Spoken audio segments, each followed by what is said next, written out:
আসসালামু আলাইকুম, কেমন আছেন সবাই? আশা করি খুব ভালো আছেন। আজকে আপনাদেরকে দেখাবো স্মার্ট বয়। এটা আসলে এসআর সিড কোম্পানি মার্কেট করে।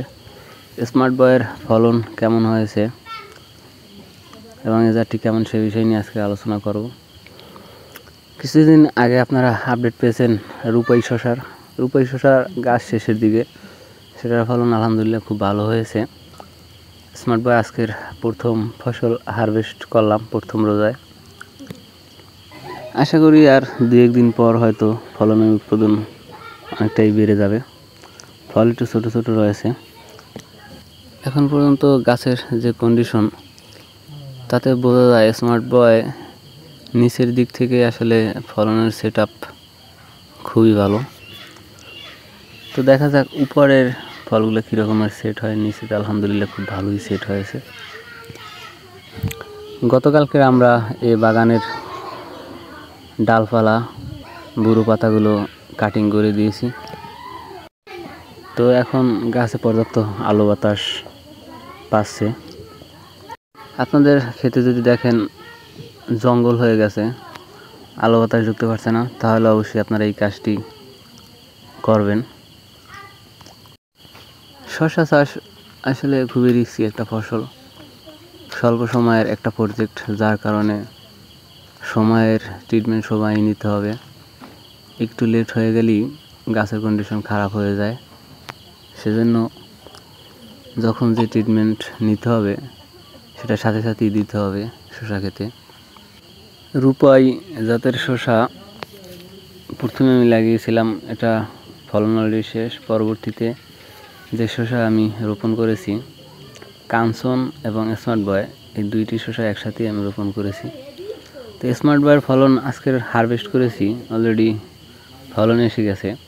বাট কাঞ্চন হয়তো আরও 1 সপ্তাহ সময় লাগবে কাঞ্চনের ফসল হারভেস্ট করতে।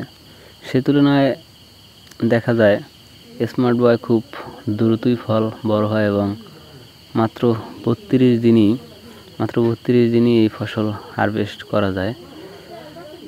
তুলনামূলক হিসাব করলে দেখা যায় স্মার্ট বয় খুব দ্রুতই ফল দিতে সক্ষম এবং এর প্রতিটি ফলের গড় ওজন অ্যাভারেজ 200 গ্রাম পাওয়া যায়।